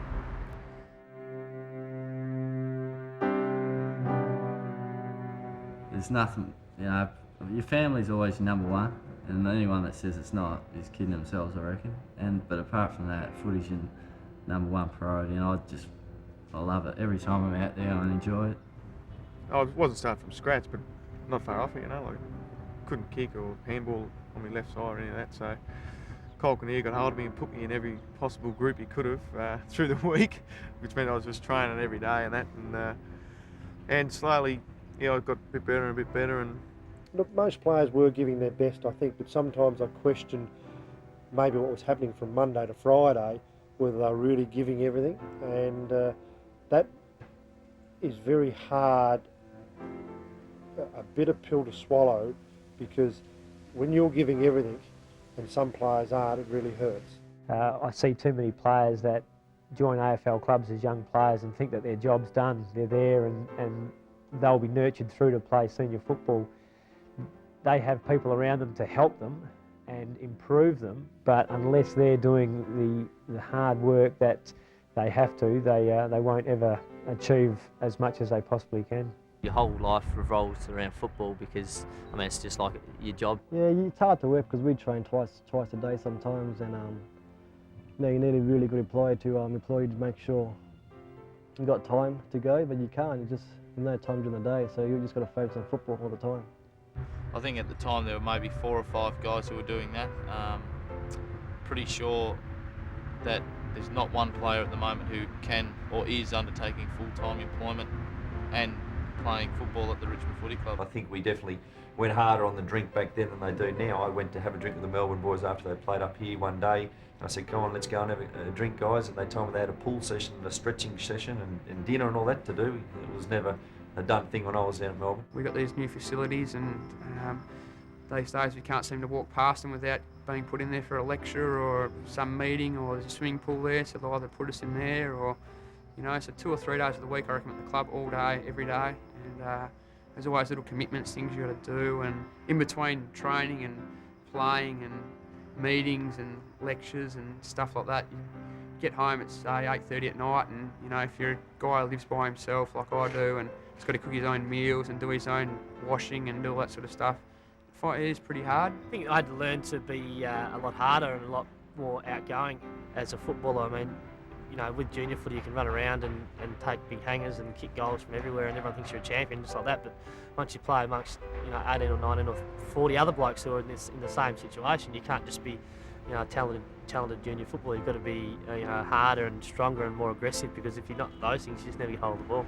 You've got to be fresh on game day, and it's amazing how much you think about your body when you're playing to when you're off season. And I do worry. I make sure the legs are fresh on the weekend, because if they're not fresh, I get tackled and I look pretty ordinary. So that's probably been the pressure of trying to keep myself with my legs. I can keep up with the game. These days, it's morning, noon and night, and we actually had to bargain to get a day off. I mean, it's actually part of the laws now. Clubs have to give you a day off. And even that now, we even fly on our days off, which is, you know, a bit of a bee in my bonnet. Yeah, I look, it'd be good to be getting a lot of money out of it, but we got enjoyment out of it. It's a different area, can't complain about that. I remember the first paycheck we got from Richmond in 1967, the late Ray Dunn, the president at the time. We used to have a dinner at the end of the year and final pay night, and Fred Swift got a cheque for $700, and he goes up to Ray Dunn and he said, "You got the decimal point in the wrong place." But $700 for the whole year, we won the premiership. And that was at VFL football, the best team in the country, in the world.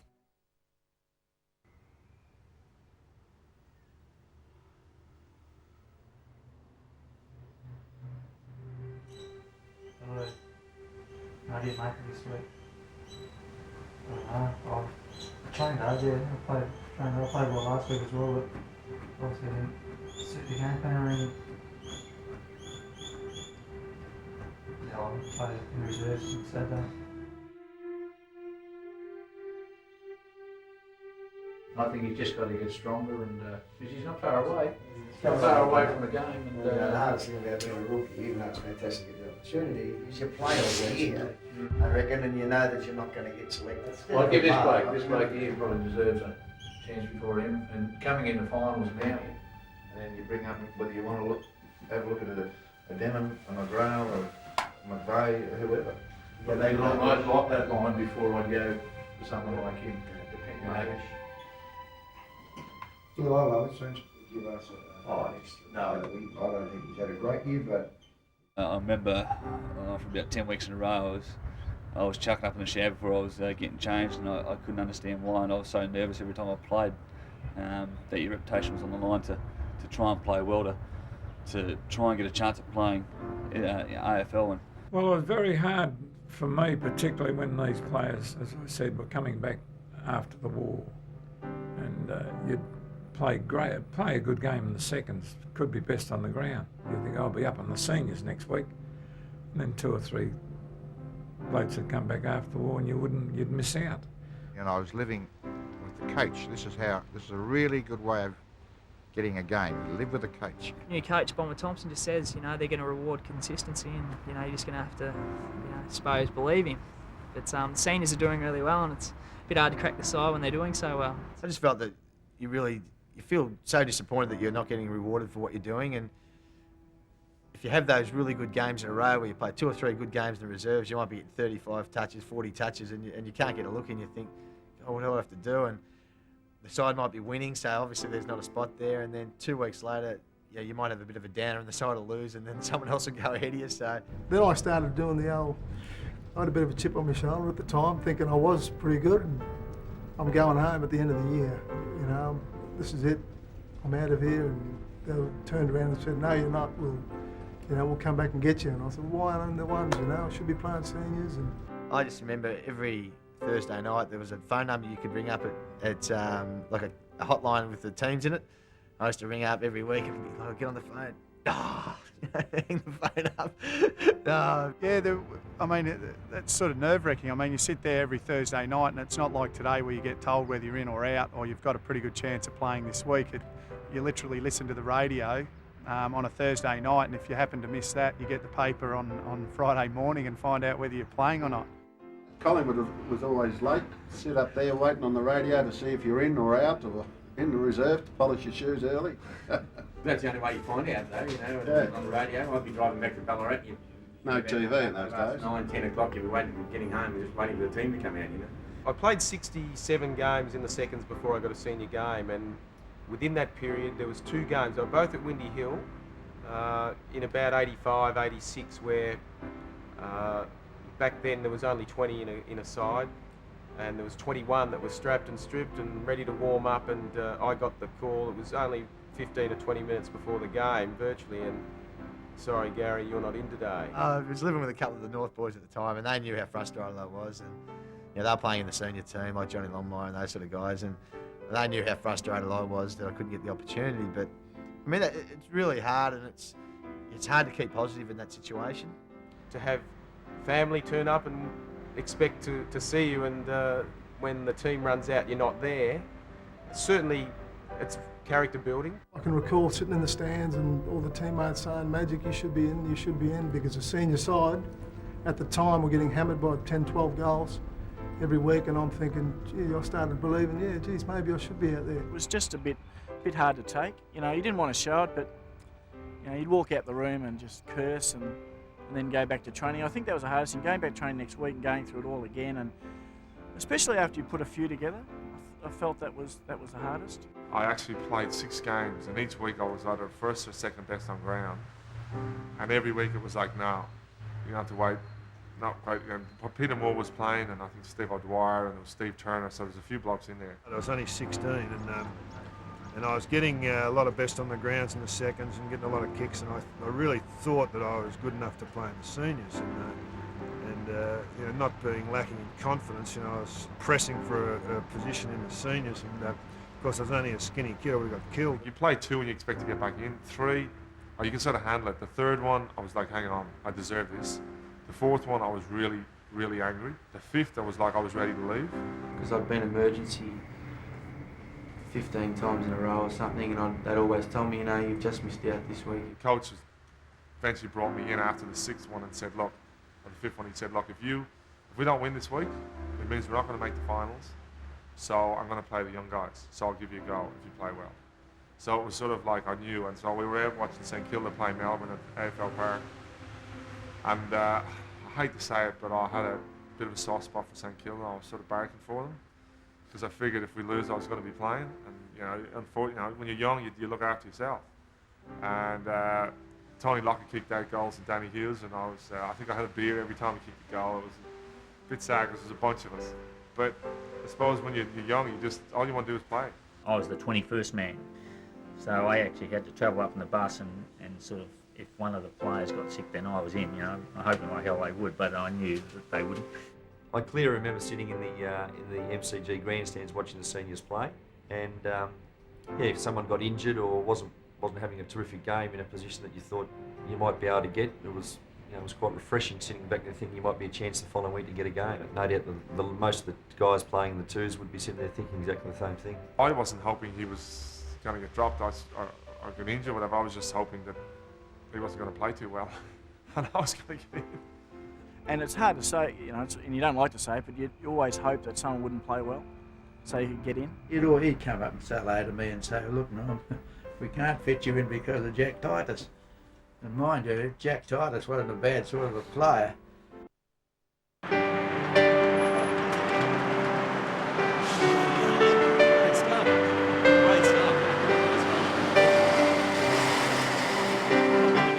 Pretty excited. I just got told I'm playing my first game actually, so you know, pretty wrapped. One of the boys are out, and you know, don't know what else to do, so let's go wait.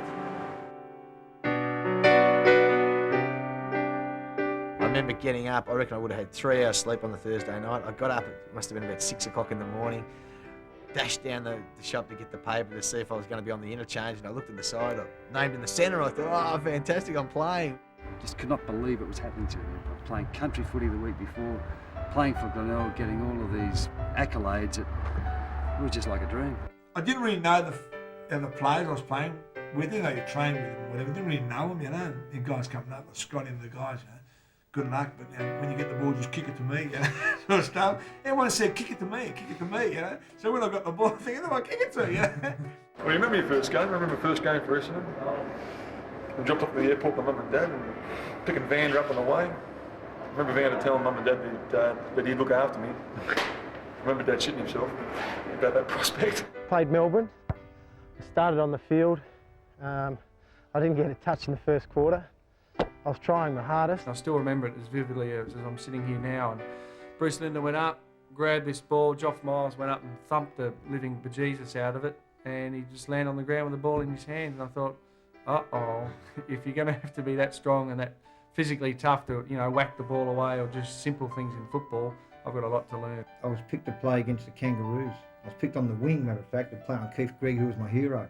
I remember playing Mullane, who was a dandy boy, and I thought he might have been nice to me, which is a stupid thing in league footy, and went to shake his hand before the game. He looked at me and said, "You're kidding, aren't you, Lambert?" And it was just amazing rule. And I stood right in the middle of the Footscray huddle, and I watched the North Melbourne blokes run around, and they ran past, and I started to clap. I started, oh, and there goes Greggy, there's Shiver. There's Blighty. Here I am with the red, white and blue jumper on, clapping the opposition. Good afternoon, sir. I'm very sorry, but I've been told to stand in front of you. And I stood in front of him. I got a couple of kicks early. I started in the forward pocket on a bloke named Ross Henshaw, who was about 6'3". Shook his hand, he squeezed me, gave me a bit of a squeeze on. G'day, Mr. Henshaw. Just to be out on the same oval as all these guys that not that I barracked for Collingwood, but they were sort of heroes of football, and it's a really big thrill, that first game. Because Ailey was playing with South in those days. So it'd be going back, 24, I suppose. Yeah, it'd be 1924. And at the time, I've always a John Coleman fan, and I can remember I played centre half forward this day, and I kept looking over my shoulder, and he was the great man in the 10-yard square. I couldn't also believe that I was on the same ground as this guy. It was against Sydney, and I actually went into a pack, and I can remember Paul Kelly staring at me. One of my I love the way he plays, and he stared at me in the eyes, and he was about to throw one on me. I thought, oh, this is the big league. I sort of stepped back. Barry Mitchell kicked a goal just before on the siren, and we won by 4 points. And I probably touched the ball 3 times, I reckon. So it was a pretty ordinary debut, really. My first 20 seconds of the game, big bomb out of the centre, off Salmon's hands, and I've socketed it off the ground in the first 20 seconds. And Purdy, Longy, Salmon, Ryan O'Connor was chucking me up in the air, and it was just the goosebumps were going, and the legs were like jelly, and it was just the best moment ever. It was like a dream come true. I selected on the bench, and I got a chance probably halfway through the third quarter, and I picked up the ball, and I happened to be facing goal, and I kicked it, and it went through for goal. Thank goodness I was facing goal, because I'm quite certain that the only thing I wanted to do was get rid of it, and it would have gone anywhere. Can't forget it. V the Hawks at Vic Park, and that was probably the biggest thrill of all. Matthews, Knights, Ayres, Eade, guys that you sort of worshipped, I suppose. The only memory I've got is of being on the ground and feeling like the world was going so quick I couldn't, imagine it. And the ball came down, I grabbed it and kicked a goal. That was my only touch for the day. Lee played at full forward, and it was just a big thrill. Ran out with the autograph book. I was playing on a guy by the name of Greg Brown. I remember grabbing hold of him in the first quarter, and I got a pin in my hand. He had the new jumper for the first game of the year and hadn't taken the pin out. Against Geelong, I sat on the bench for about 3 quarters, and in the last quarter, John Kennedy said, "Go on and play on Gary Ablett." So I was about 18, 19 years of age, and Gather was in his highlight, and I was a bit sort of overawed by the occasion. Lou, he said, "The very best of luck today." And I thought to myself, what a lovely bloke. He let go with the best backhand I've ever had in my life, and then I couldn't see for 2.5 quarters. I can remember I played on John Dugdale, who was North Melbourne's full back, and he was a boyhood hero of mine, and I couldn't wait to come down to full forward and shake hands with him, and I did that. And I'm standing in the goal square just down the end here, and the ball came down, and I took a step forward, and he gave me a backhand right across the nose. I started to cry, and I was that embarrassed that I was crying on a league ground, but it hurt like buggery. Because of this colder law, they kept me out for 10 weeks while they carried on and carried this charade on. And then eventually, of course, right in the middle of winter, well, 10 weeks into the season, the worst ground you can ever play on in your life is Western Oval. It's a wet, rotten day, and I compare it to like being on ice with roller skates on. It was just, and they're coming from everywhere. They're going to knock this dickhead from over in Perth and just show him how good we are. And of course, every time I bobbed up, I should have been going down, and vice versa. And it was a hectic introduction. I was in awe, total awe of the whole thing. And all I remember was Terry Bright telling me, whatever you do, to get your first kick and get it away. Don't try and do anything tricky. I think I did that with my first kick, handball, mark. I just stuffed everything up. I was nowhere near prepared for it. Get so-and-so off. Put the boy on. So took the dressing gown off, and on we went. And Checker said, "McCaig, in the ruck." And I stood up like a stupid kid and argued. I said, "But I'm not a ruckman, Mr. Hughes. I'm a full back." Get out there. And I got 6 minutes, that's all I played, and I got noughts the whole way through. I think I got 1 tackle, and so I did the 1%er, I thought.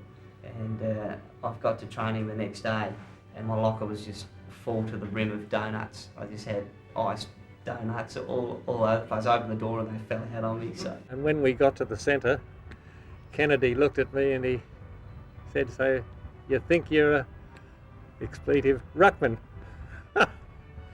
So the ball was bounced and I ended up with a knee in my throat and I'm on the back, and I thought, well, this is great. And I was in the back pocket in my first game. And it seemed as though it was only in the first few seconds the ball came down. And I thought, this is mine, and I sprinted towards it. And a voice said, "Leave it, John." And I left it. And that was the first of Tom Morrow's 4 goals for the day. And I remember lining up against, in the first quarter against Mike Fitzpatrick, and the ball came down and I was in front, he took a big mark over the back of me, he kicked the goal, I bounced up again, down he came again. He did exactly the same thing again. And I don't think Mike could remember, but I do, because the runner, Norm Lord, came out to me and said, John, you're going to be moved. And I thought, oh, great, you know, when I moved up the ground, they moved me up to the half-back flank on Alex Jezelenko. So I didn't do much better after that. Lined up on Peter Knight's, just jumped all over me, and then he changed on, and Michael Tuck came back and just destroyed me. I didn't get on till half time. I ran up and down the boundary 30 times, I reckon, in the first half, to stay warm, and also to keep reminding the coach that I was actually there, ready to go. Somebody who more senior has come down to, oh, why isn't, they'd had a few raps about me. Why isn't he on? I said, well, the problem is, we can't pronounce his name, so that's why they couldn't get me on the field. I said, now I am running the boundary, I'm wondering why I'm not getting the game. It was just great. It was a great feeling to be out there. I just thought it gave me chills down my spine to see these people booing at me and hating me. It was fantastic. We sort of ran out. It was a huge big round. I sort of got my chance just halfway during the second quarter. There's a huge brawl, and Merritt was out there throwing haymakers, and I went on sort of petrified the first 15 minutes. I was about 50 metres out, so I lined up and pulled my socks up. And then all of a sudden I hear a voice yelling out at me, why do you always copy me? Why don't you go and do something for yourself for once? Why do you always have to follow me? Knew the voice, but I couldn't pick out why this person was saying or who this person was. And then eventually, just before I was kicking, he's going, oh, your mum actually doesn't wear army boots. I kicked the goal and turned around, and Nick was there laughing and grinning at me and said, well kicked, Benny, and ran back to his position. And I played on Billy Picken, and Billy was a character on and off the field. And the first time I played centre half forward, and the first time I lined up on Billy, Billy said, you go near the ball and I'll make sure you don't get a second touch. And as the game evolved, he'd call the game. So he'd be saying, watch out, Stick, here comes Billy! And Billy takes another great mark. And this is the way he'd call the game. And all I can remember after that was going home and being as sick as anything, and was in bed for all night being sick. And I think it was just all that nervous energy and that spent before the game, during the game, and then I think at the end just letting yourself relax. I played on Rex Hunt, and Royce Hart was at the other end of the ground for Richmond. We were just kids. I was 15, they were 17. And I can remember after the game, I was asked, are you an amateur or a professional? And I said, I don't know. I'm in Form 4 at Coburg High. I'm buggered if I know what I am. Sometimes I've even given boys chances to play one league game as a reward, even though we knew next year we were going to probably put them off the list. But at least after 2-3 years in the reserves, they could go away and say, well, I played one league game. But I remember thinking also on the way home, well, it's just great to be able to actually say or know that I've actually played a game of league football, and that was fantastic. Yeah, I think I was excited because you just never know how far the game's going to take you. So it was nice just to know that for once in my life I had played in those days a VFL match, which was the be-all and end-all of the way I'd been as a kid, because all I'd ever wanted to do was play footy. You know, the hairs on the back of your neck sort of stand up and you really get fired up for it. On the Monday we trained, and I couldn't have done enough because Kevin came up to me and said, you look a little bit tired, son, so we might just have to give you a rest next week. And but it was great. I was very thankful of the opportunity. You know, it's quite an emotional time, and you figure you've made the big time. Yeah, I'd give anything to go back. It was a great time in your life. It's probably the happiest moment I've had in footy, or in life in general, and it was just something that I'll never sort of forget. I knew I was ready.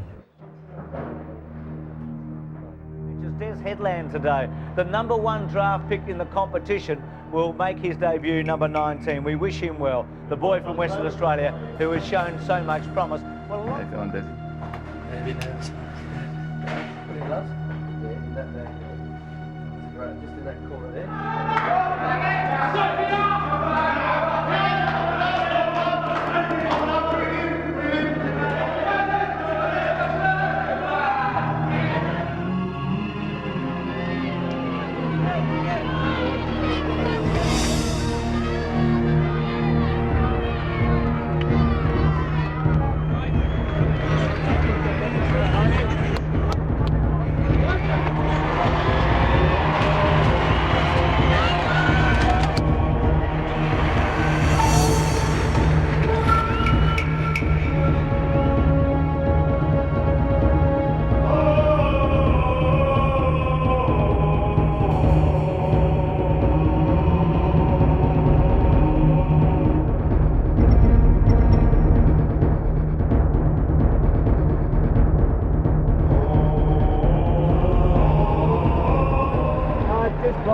We've got to look to one another for inspiration here today, and we've got to just work at it all day from the first bounce right through to the last. Just come on, work hard.